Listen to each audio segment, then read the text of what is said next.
Hello everyone, welcome to the video, and today I want to talk about why people are so disappointed with Black Ops 7 and Call of Duty overall. Now, I myself am disappointed in Call of Duty as well and Black Ops 7. There's a lot of things to look forward to for me, but there's also a lot of things I'm just very disappointed with and have been disappointed with Call of Duty for a while. And my main issue is the same problem that a lot of other people have with Call of Duty, and that is the lack of innovation. Now, for a while, we've been asking for innovation and just creativity overall. The Actman just put out a video about a week ago talking about how Black Ops 7 is creatively bankrupt. Now, I agree. I think Black Ops 7 is creatively bankrupt, but I don't think it's with the developers. And I think the Actman would agree with this because he actually mentioned this in his video. It's more to do with Activision and how Activision is leading the franchise. The fan base have been asking for innovation for a while now, and when we ask for innovation, there is a word that we're not using, but it's very much implied, and that is good innovation. Not just innovation for innovation's sake, but just some good innovation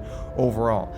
And I think that the developers have a lot of creative ideas that they want to implement, but Activision is forcing Call of Duty in a certain direction. Now, I do think there's a lack of creativity when it comes to zombies specifically, and I will get to that because that is very important, and I think that a lot of people feel this as well, and hopefully that will change with Black Ops 7.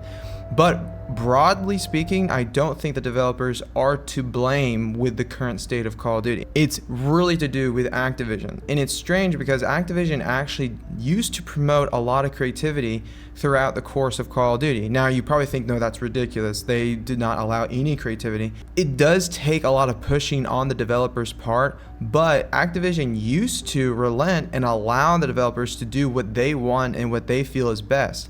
For example, obviously COD 4, Modern Warfare, the Infinity Ward team, they've been wanting to do a Modern Warfare game for a while, but they were stuck in World War II. And then finally Activision relented and allowed them to make that. And it really paid off for Call of Duty. And the same thing goes with Treyarch. The reason why Zombies is what it is today is because a developer basically, quote unquote, wasted time making a tower defense game, which basically Zombies is kind of like a tower defense game. And the only reason why he came up with this is just because they had some animations from campaign. I think it was like burned victims. They basically took that animation and they thought that it looked like zombies, or this one developer thought it looked like a zombie walking. And they thought, hey, that would be really cool if we implemented that into a different mode and make a Nazi zombie shooter tower defense game. And then from then, this developer got other developers to make certain assets, and they showed it to the leaders and the bosses at Treyarch at the time, and the bosses thought it was fun. It's not really Call of Duty, it's very different, but it's fun.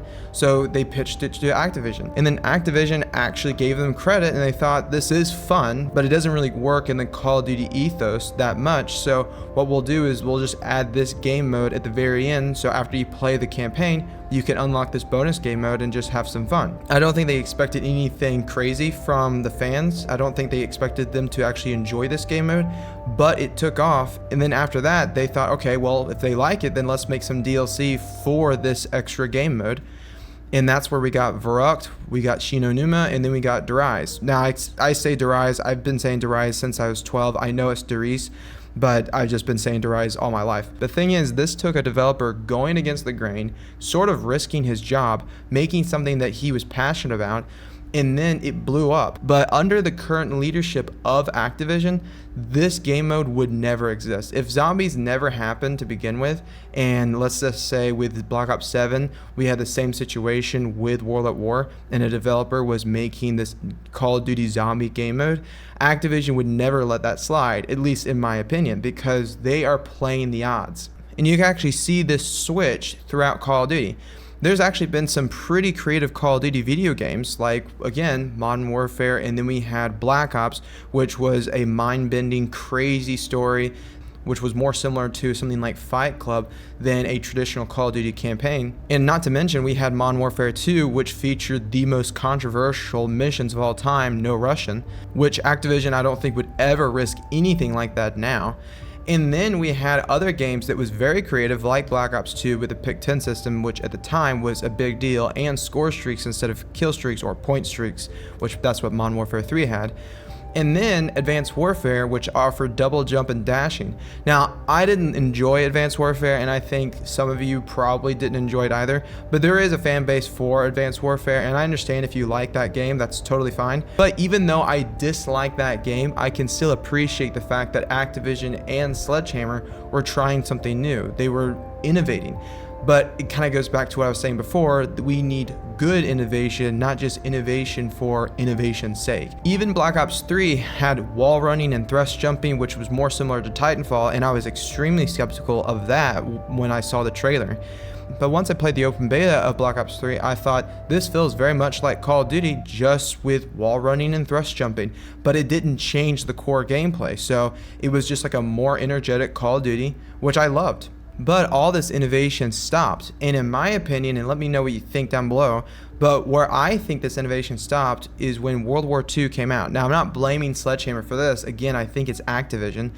But I feel that Activision didn't want to take risks anymore. They wanted to go back to the old times of Call of Duty, and they want a guaranteed hit. World War II, the main thing they kept on saying throughout all the interviews, and when I was really looking forward to the game, they kept on saying this throughout every single interview, and that is, we're going boots on the ground. It was always boots on the ground, traditional style Call of Duty gameplay, which was really exciting for me. But as soon as I played the open beta, it kind of felt like Call of Duty, but in all the worst ways. The gameplay was not addicting, at least for me. I know there's some people that really love that game, but I just didn't enjoy the gameplay. I didn't enjoy the gunfight. I also didn't enjoy the guns themselves. At this point, I just played so many World War II games that I was sort of fatigued on World War II, and it needed some really incredible gameplay to get me hooked, and it just didn't have that. World War II, that was fine. Maybe with the next game they'll have something new and innovative and interesting. And then with the next game, they made Call of Duty Modern Warfare, a soft reboot of what really made Call of Duty so popular to begin with. And this is where there was a huge decline. The gunfights weren't bad, even the guns were fun to play with, but it was just not a game that I was hooked on. I didn't enjoy it. It was probably my least played Call of Duty that I bought and tried to get into. And I was actually looking forward to the campaign because I heard that they were going after that no Russian style controversy, making you feel very uncomfortable playing this realistic shooter. But it didn't really feel that controversial. I didn't really see any articles after the game came out saying, oh, there's this one level we have to do this, and it was really, really bad. There were some levels that were really interesting. There was one level I think that was in London, and you were going through, it's like night vision, and you have to be careful because there are civilians there, and you have to make sure that they're okay, and you can't shoot them, but you can shoot the bad guy. That was good, in hearing like the chatter between your teammates. That was cool, but it was nothing on the scale of no Russian. And even Modern Warfare 3 had one level where you were playing as a dad videotaping his wife and child, and then in front of you a car blows up, and it was pretty graphic and realistic. I thought it was pretty well done. Nowhere close to that with this new Modern Warfare. Then after that, we had Cold War come out, and again, it was just sort of reliving the old days. It was a nostalgia piece. And same thing with Modern Warfare 2, Modern Warfare 3, and Black Ops 6. And of course, Vanguard, which I completely forgot about Vanguard, but Vanguard had the same issue. It's Activision running off of the fumes of what came before, of the old Call of Duties. It was just a nostalgia trip with no real good innovation. Now, I know a lot of people enjoy the new Modern Warfare franchise, although they really disliked Modern Warfare 3, and I understand that. But I couldn't even get myself to buy Modern Warfare 2 or Modern Warfare 3 or Vanguard for that matter, because it just didn't look appealing whatsoever. It was just another game trying to relive the experience of these older games. And now we're seeing something very similar with Black Ops 7. We're just reliving what came before, which is Black Ops 2 was great. People love that game, so let's make Black Ops 7, which is basically a sequel as far as timeline, a direct sequel to Black Ops 2. Now, I'm not saying that there's no innovation going on with Black Ops 7. I do think there is something to Black Ops 7 that is worth looking forward to. For me, it's mainly the fact that we are getting a remake of Transit, but I do have issues with that, which I'll get to in a sec. But with multiplayer, I do think it's interesting to have wall jumping. I'm curious to see how that will play out, if it will feel like Black Ops 2 mixed with Black Ops 3. And that's not even to mention the campaign of Black Ops 7, because to me, this just looks like an AI generated campaign. It doesn't really look like a creative, innovative campaign. They want the mind-bending elements of Black Ops 1, and they're trying to recreate that, but they're doing it in the laziest way possible. They, smell this gas and they hallucinate things. To me, that's super lazy writing, and we've already seen that with Black Ops 6. But again, this is the problem with the Activision leadership that's currently here. They're not allowing any room for creativity, except when it comes to zombies. And this is where I'm a little stumped. I'm not sure what's going on with zombies. Maybe there's a lack of resources with zombies. Maybe Activision doesn't want to dedicate a lot of money to zombies, because I don't understand why the developers are creating maps that look this boring. The gameplay is fun. I do like elements of the gameplay within Black Ops 6. When I hop on with my brothers, I always have a decent time.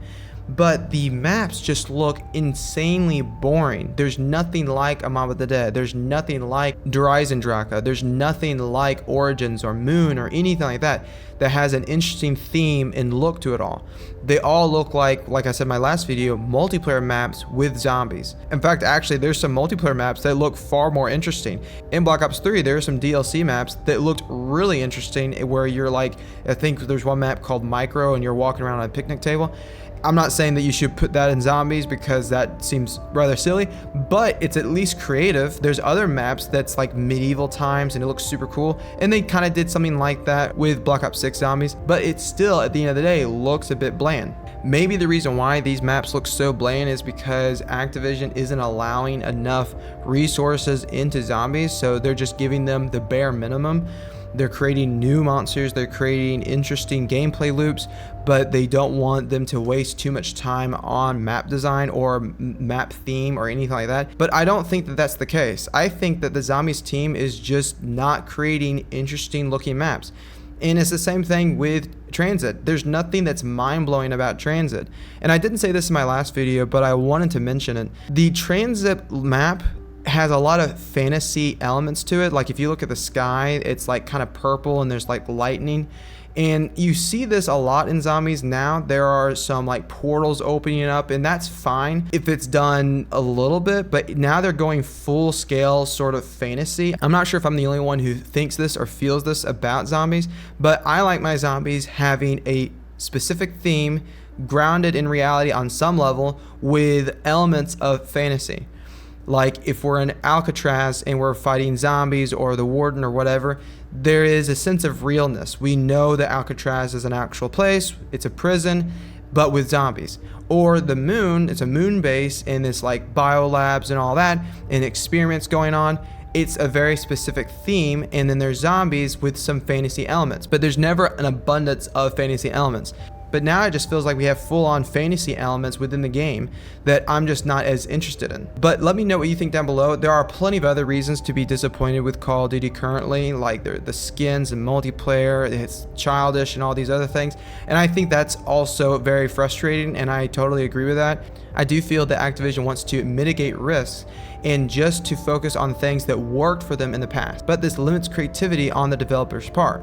But please let me know what you think is the biggest problem with Call of Duty currently. I'll be posting more stuff like this in the future, and I hope you enjoyed the video. Thanks.